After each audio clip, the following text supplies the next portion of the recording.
The accounts of a certain particular entity are some of the most disturbing reports one could ever examine. The encounters with this entity have dated back centuries and have been permanently penned into various historical documents. Each culture or area that encountered this being had its own name for it. The operator, the tall man, even master. Today, it is most commonly known as Slender Man. In recent years, it's actually been a phenomenon that's been taking off, and it's been pretty viral. It's even gotten to the point where the legend has its own video game being developed for it.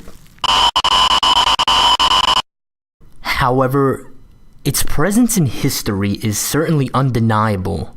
There are many recorded accounts documenting encounters with this entity. One such disturbing account, stemming from a German journal dating as early as 1702, writes, "My child, my Lars, he is gone, taken from his bed. The only thing that we found was a scrap of black clothing. It feels like cotton, but it is softer, thicker. Lars came into my bedroom yesterday screaming at the top of his lungs that the angel is outside. I asked him what he was talking about, and he told me some nonsense fairy story about the tall one. He said he went into the groves by our village and found one of my cows dead, hanging from a tree. I thought nothing of it at first, but now he is gone. We must find Lars, and my family must leave before we are killed. I am sorry, my son. I should have listened. May God forgive me." Despite different cultures attributing different names to this being, all descriptions of it share some very common traits. The Slender Man is described as being a tall man. In many reported experiences, it is said to have the appearance of wearing a black suit and maybe even a tie. Now, there's an important distinction to be drawn here. If this being indeed wears a suit, it can be concluded that it has an awareness and some sort of intelligence. However, if it does not, and it just seems to have the appearance of doing so, then it's hypothesized that it has a natural ability to merge in its surroundings, and in this case that would be with our society, our culture. It may be why this entity has even been evasive for so many centuries, despite an ever-evolving and ever-changing culture. It is also reported as having no eyes, no mouth, no hair, and no distinguishable facial features. Different reports describe it as ranging anywhere between 6 to 15 feet in height. Its behaviors vary from report to report. It has reportedly stalked victims, in some cases for years.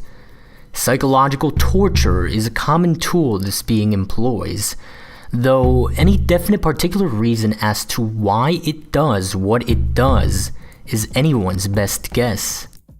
The only general certainty that can be drawn from this entity's behavior is that it is malevolent. Now, there was actually an interesting list compiled which described potential traits of the Slender Man.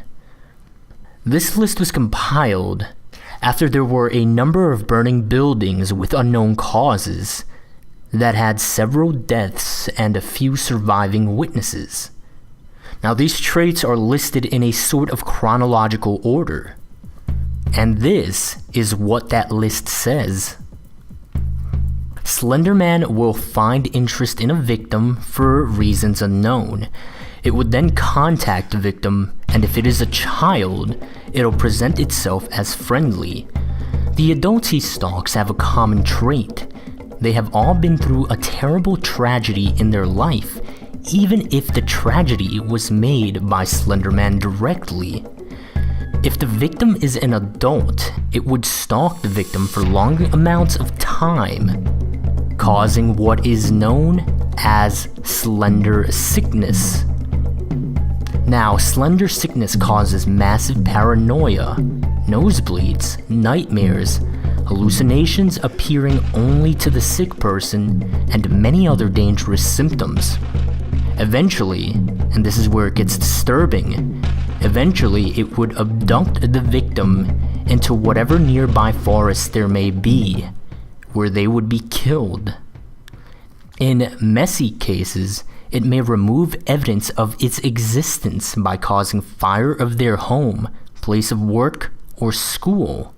Now here's one of the more recent findings about Slender Man, and this can get pretty disturbing. Slender Man uses, or is at least thought to use, what are called proxies.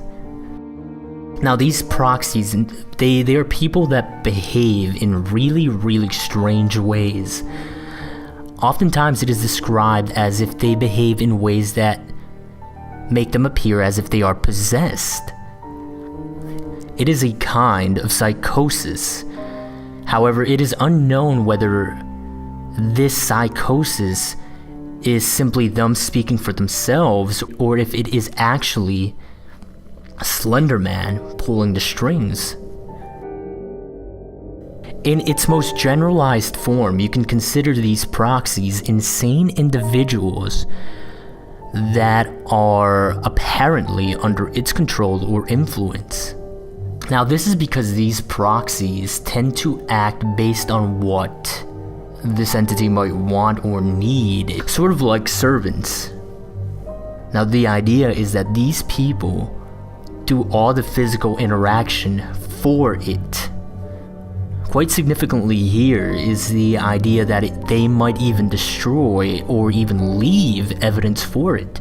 They may even serve as sort of a communication medium, which is really disturbing considering the potential forms of media that they can communicate through.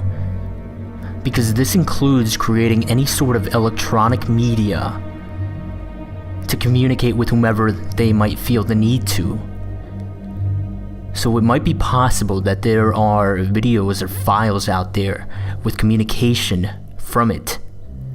This idea, it kind of brings you as close as possible to this, as directly as possible as you can get. One final point, you cannot choose to be a proxy.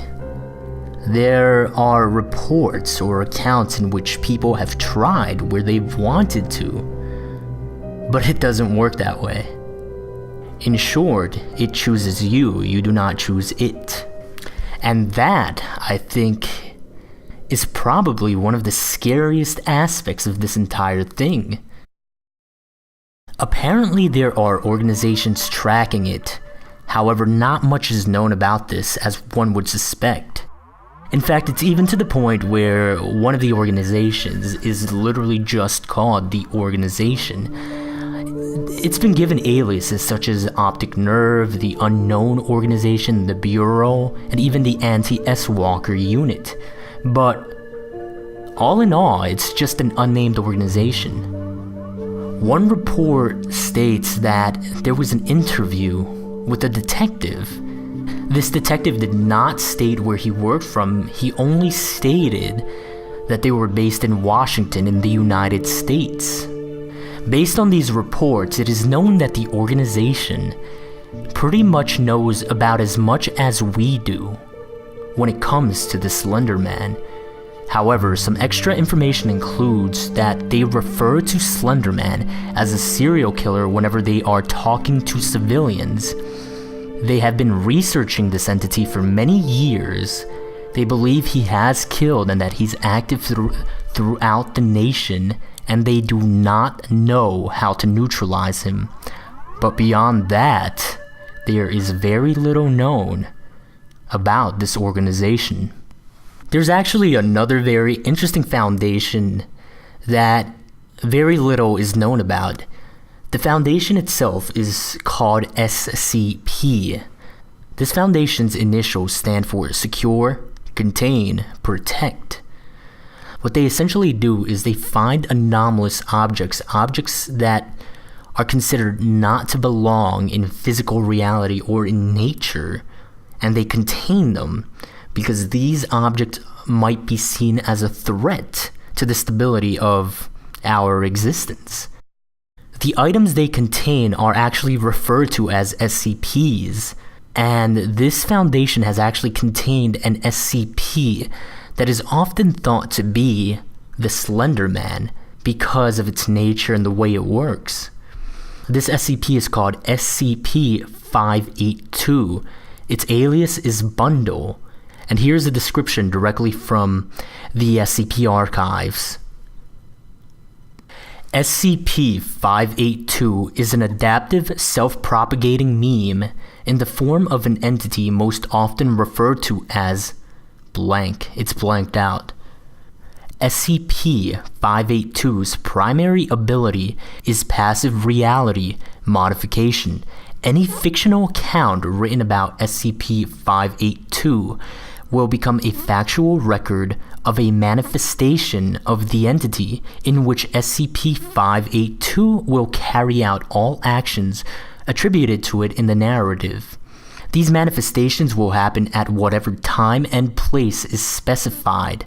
If no specific location or time is given, the manifestation will occur at any opportunity that will meet the narrative's criteria.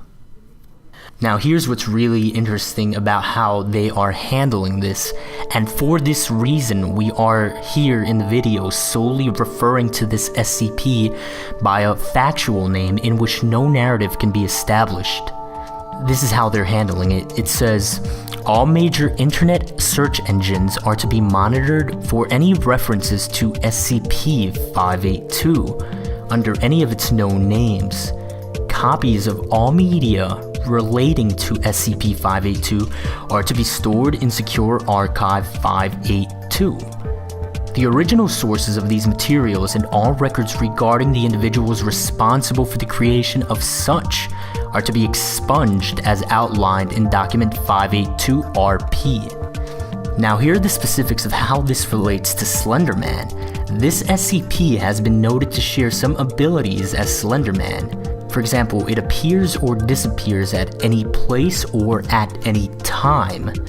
But according to the SCP Foundation, Slender Man does not exist. And that's probably one of the more fascinating reasons. In the past decade, there have been increased reportings of encounters with the Slender Man. There is one interesting connection to note with another reported entity known as the Rake. Now, the Rake gives off what is known as sigma radiation. This is a type of energy signature that was unknown when it was first discovered, and it's still under investigation. This energy signature is not exactly radiation, but there was no other way to name it. It was something that was unknown. It was something new. And so sigma radiation was given as a way to label it and to identify it. This was found in the bloodstream of victims of the Rake.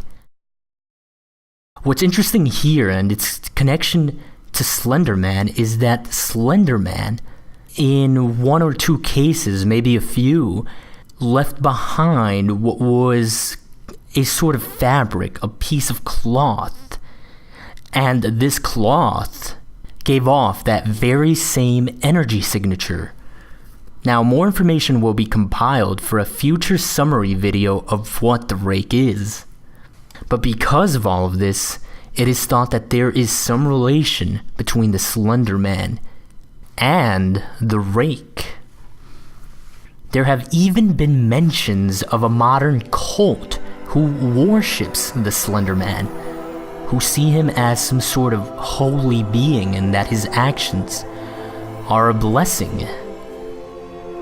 The Slender Man is certainly one of the most notorious entities in existence.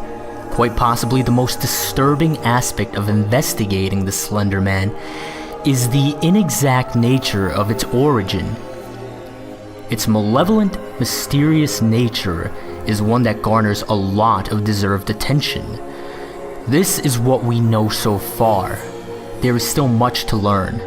New information is acquired and new hypotheses posed as further investigation is done. However, the costs of the little we find out are great, for there have been a startling number of victims and disappearances in recent times. Yet all information is valuable, for if we do not know or understand how this entity operates, its motives, its purpose, how could we ever hope to escape it should we be misfortunate enough to encounter the Slender Man for ourselves?